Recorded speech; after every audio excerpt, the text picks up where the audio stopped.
When you're dealing with people who have narcissistic or historian disorder, they don't care about what y'all talking about. They're not sitting there going, I'm going to be arrogant to my demise. Power, destruction is a part of what comes with that disorder. This is a disorder that goes with them with no balance, meaning this is who they are all the time. They're not doing it like Bree and we were saying as a celebratory act. This is who they are when they wake up to their demise at night. So they're not worried. Some people don't want to be checked. They don't want to be told. They don't want to come off that high. The first question, which was, do I believe that I have some narcissistic traits in my low functioning behavior? Absolutely. Struggle with the same things that I struggle with. Self-importance. Not at this level. Do I have a high level of self-love and self-value? Yes. Can my confidence be on steroids sometimes because that's the way I inspire me? Yeah. Does my self-talk show up externally sometimes? Yeah. Is my self-talk narcissistic? Abso-fucking-lutely. The University of Cambridge, the British institution, has appointed its youngest black professor ever. 37-year-old Jason Arday will begin his new role there on Monday. The university currently only has 5 black professors. Go check out this young man here. 37-year-old Jason Arday makes history as the youngest ever black professor at the University of Cambridge. Arday has fallen from grace, accused of plagiarizing some of his academic writing and lying about claims he ran 600 miles in 6 days to raise money for charity. And now to an inspiring story out of the UK. As a child, Jason Arday had the odds stacked against him. He was diagnosed with a developmental disorder and autism spectrum disorder at an early age. He could not speak until the age of 11, and he couldn't read or write until he was 18. But that did not stop him from following his dream of becoming a professor, and now the 37-year-old has achieved what was once seemingly impossible. Now, Arday was put up as an example of DEI gone right. An individual who's working hard gets an opportunity to be successful and becomes the youngest black professor in the history of the university.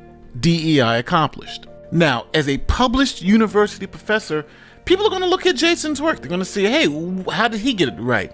What insights did he bring to the field? And when people started looking into it, errors started appearing. And a lot of the videos I made had a lot to do with me theorizing about why I think Cheyenne Bryant lied. Why did Jason Arday lie? You know, why wasn't he just honest about his real life? And perhaps his real story might even be maybe not more compelling than what he told, but perhaps compelling in a different way. Why did he have to lie? Cheyenne Bryant didn't really need any DEI because she positioned herself to serve black people. She wasn't really trying to be like Dr. Phil, but more, as she has said, and then as I have talked about, in a Iyanla Vanzant, right? Someone who is very focused on the black community. So Cheyenne Bryant, we don't need to talk about DEI. But when you're talking about a person who is navigating an elite system, what is considered to be an elite and very old institution, an institution that when it was created, I think it was ridiculous, like 800 years ago or something like that. So you're talking about a person, Jason Arday, who was able to get his foot in the door into a place where very few black people get in there, you know. And that leads me to my next point. Why did Cheyenne Bryant lie about being a doctor? Why did Jason Arday fabricate his dissertation, you know, fabricate things in his story so that he could get a PhD, so that he could ultimately appeal to Cambridge University, so that he can be allowed in doors that are normally gatekept from people like him? Why did he do it? And the thing I want to say is that what you all have to understand is that there are people who just don't respect the system. I know it seems hard to fathom, but it shouldn't. And again, I will repeat this. This is not me condoning the behavior of Cheyenne Bryant and what Jason Arday did, but I am telling you because, one, I have worked all up and through higher ed in the classroom as a college instructor on the administrative side. I have a pretty good understanding of this system. And no, I've never worked at an elite school like Cambridge. I have worked at a large research institution. Our access is limited. And why a person would think that the only way to gain access to these places and spaces that they want to be in is to A, lie about being a doctor, or B, lie about the story, lie about their story altogether, become a doctor, get their PhD and continue that lie to make it into the spaces that they want to be in so that they can be revered, so that they can perhaps create change, so that they can open the doors for other Black people like them, so that they can infiltrate a place that they feel like they should have the right to be in. The other part of this is that there is some truth. Yes, Jason Arday is a fraud. Yes, Cheyenne Bryant allegedly is a fraud, right? The system that makes it difficult for certain people, like Black women, like Black men, the system that makes it difficult is also fraudulent. So what I'm saying, and again, this is not condoning, this is understanding why some people feel like they don't have to abide by the rules. And I'll give you a couple of quick examples. One is here, even on YouTube. I know for a fact, I don't know if I'll ever reach 100,000 subscribers because of the output, the level of content that I will have to make. I have a full-time job and a family. I don't have time to put out 5 or 6 videos a day. But the folks who, and not in all cases, but in a lot of cases, the folks who are making it to 100,000 subscribers are pumping out multiple long-form videos a day. That is not a game I want to play. And so there are some YouTubers who say, screw it. I don't care about your system. Your system is rigged anyway. I'm going to create my own system and I'm going to buy subscribers. Now, to be clear, I've never done this and I don't plan on doing it. I'm explaining what I'm talking about. There are folks who don't pay taxes because they feel like it's all a scam. I'm not paying taxes. And, that usually leads to them getting locked up like Wesley Snipes. But it happens. I have served on several hiring committees, and one as recent as a couple months ago. One of the things about being on a hiring committee is you look at resumes, and it's very easy to see when people are kind of lying, manipulating, being a little fraudulent, and then in the interview you ask questions, you try to get more information. Sometimes things are still not clear. People are always finding ways to reinvent the wheel, finding ways, finding loopholes. People are always trying to find a way to get their foot in the door. And sometimes those people don't feel bad because the barriers in place for their foot to even get in the door, that barrier in itself is built on fraud, is built on a foundation of fraud. We can talk about the land we're living on in the United States. Let's go back to the history of how did the Europeans acquire this land, right? A lot of scamming. A lot of scamming had to happen for those Europeans to say that this is their land.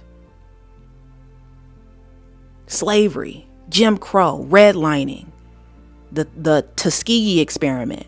Even up until today, Black women can't even have a baby in the hospital without worrying about dying.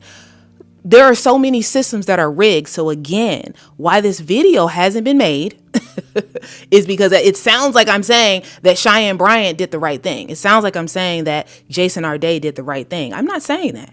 I don't agree with what they did. I am saying that there are people who see the system and they feel like F the system. F the system because the system has effed me or my ancestors or my family members or my friends, etc., etc. That's what I'm saying. This is the why that I took away from watching a number of videos about Jason Arday. This is the why that I have taken away from Cheyenne Bryant. This is the why. This is why I think they did it. Okay, I don't know. This is opinion-based commentary, but I think that both of these folks, and to be clear, there are other people.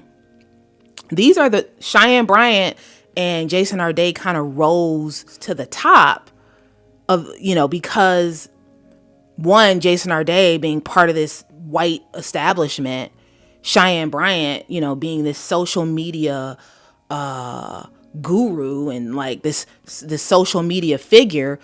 There's so many videos out there. So these are just the two that have risen to the top. There are so many others. There are so many others on a smaller scale, right? There are others on a smaller scale. And this is not just a Black thing. I'm not saying that, only Black people scam. No, but I talk about Black people. So you won't be hearing here about the white people who scam because I just don't cover them. But in the realm of Black folks, on a smaller scale, maybe not necessarily at an elite institution, or maybe not necessarily in the therapeutic space like with Cheyenne Bryant, but on a smaller scale, this does happen pretty often. And then the last thing I'm going to say about this is that with Jason Arday, some of the students that he taught are considering requesting a refund or considering suing. I mean, there's a conversation out there about these students feeling like they didn't get their money's worth because they were being taught by someone who technically wasn't qualified. They feel like he wasn't qualified. And I guess that is kind of the lingering question. I mean, I think that we can all agree with Cheyenne Bryant when it comes to therapeutic services. You should not be working with a vulnerable population who needs therapeutic services if you're not qualified, if you don't have the credentials, and perhaps if you're not licensed. But when it comes to Jason Arday, my understanding is like a lot of his work focused on race and, race and inclusion and things like that. Was the same harm caused? What if he did learn the material or learn whatever he needed to learn, I guess, to be in that space to teach? Is it fair for his students to feel like they were ripped off? So that's kind of a lingering question I have. While I was making about 6 or 7 videos about Cheyenne Bryant, there's something that crossed my mind, which is I wonder if all of these videos that are flooding the internet, I was a part of some of those videos being made and some of that content being pushed out there. What if all of this causes Cheyenne Bryant to harm herself? And the reason why I thought about this is based on something that happened in my family some years ago. But when you experience someone harming themselves, taking their life, your mind goes there. And so my mind went there. And although that didn't stop my behavior, I continue to post video after video about Cheyenne Bryant. I did think about the impact, the impact that the media can have on a person who is being bombarded with the mistake that they made and having to confront that over and over again. Now, granted, I'm a small YouTuber. In no way do I believe that my video alone or my videos alone would cause that level of an issue. But collectively, YouTubers, we were all, pushing out a lot of content about Cheyenne Bryant, and a gentleman by the name of Jason Arday, unfortunately, who just passed. It is believed that he did take his life because of the media bullying, so to speak, that happened to him. Rest in peace to him. He was a husband. He had a wife. He had 2 children. I want to say rest in peace. I also want us to talk about the thing that nobody wants to talk about. It's going to sound like I am condoning their behavior, condoning what Cheyenne Bryant did, condoning what Jason Arday did. I don't condone this. All of the videos I made about Cheyenne Bryant, I believe there's like 7 of them, of the newer videos that I made this year. I stand by everything I said in those videos. This video is in addition to. This is a conversation as a community, the Black community, that we are not ready to have, but we're going to have it. There has been a very big dialogue in mainstream media about scamming because of Young Miami and her song, Spin That. This idea of scamming is something that has come up so much lately. And it has the idea, the concept, although it's always been a thing, but the conversation has been in the mainstream media lately because there are people saying, well, the song Spin That is so terrible. Why is this something that Black people are celebrating and playing and, dancing to? And then the other side is saying, well, scamming is part of how some people live their lives and make a living for themselves and how they get by. Right. So I want to be very clear that when I'm talking about the media and the media's responsibility, with Cheyenne Bryant, we're talking about mostly independent media making videos about her, criticizing her decision to allegedly lie about her doctorate. With Jason Arday, we're talking about the mainstream, right? We're talking about the big players in media. And Jason Arday lived in the UK. So a lot of the big folks, a lot of the big names in the UK, that being like BBC, is it BBC or BCC News? Even in the US, New York Times. I mean, we're talking about, again, big names, CNN, etc. Let me know what you all think. This was, whether you know it or not, an episode of the Curated Legacy Podcast. And as always, stay tuned. The story gets even crazier than that because Arday, when called out for the plagiarism, called the police and said that these people were harassing him because he was Black. The reason why he plagiarized is because he's autistic and he learns through mimicry. So when all this came out, it was clear this guy was a clear fraud, and it's always been a fraud, it seems like. The news media then went after him, saying, hey, obviously something went wrong here. Jason Arday was once the darling of academia. Now he's resigned amid scandal. A string of allegations regarding plagiarism and tall tales raised questions about himself, Cambridge University, and higher learning in general. Arday became the youngest Black professor in Cambridge's history in 2023. A stunning achievement for someone who said he was mute until 11, has struggled with his autism, and left school with 2 GCSEs. I went to university at 20, but had the reading age of a 9-year-old. So you're trying to really kind of... Really? I mean, is that possible? Yeah, it is. Well, now we know it actually is not possible unless you lie your way in. And it's clear that Arday lied about everything. Now, this story takes a sad turn because recently police found Arday unresponsive in an apartment. Jason Arday, who was Cambridge University's youngest black professor ever, has been found dead a week after he resigned amid plagiarism allegations.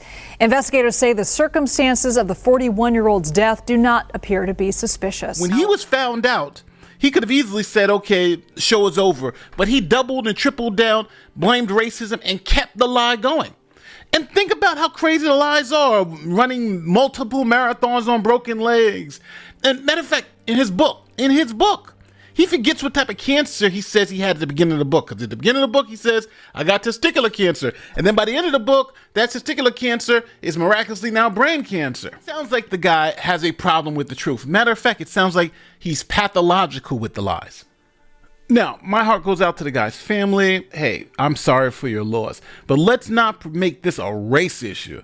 This is a person issue. This is this guy who lied to everybody, the institution that looked the other way because they want another black face, and it now being exposed for what it is. Autistic at 3, mute at 11, illiterate until 18, and then a PhD in one of Cambridge's top chairs. And they didn't just hire him, they crowned him. Take the PhD. Much of it allegedly copied, nearly word for word, from another student's thesis. A resume padded with jobs he never held, including a professorship at Ohio State, which says it never heard of him. And a life story stacked with hardships and heroics, each one more unbelievable than the last. A brain tumor wiped his memory right before his final dissertation exam, so he relearned his whole entire thesis in weeks. He ran 30 marathons in 35 days, impressive. The last 9 on a broken leg. Turned up in a documentary that aired in 1964, 21 years before he was born. Someone even mailed a severed pig's head to his parents as a threat. One problem, police say they can't find record of it.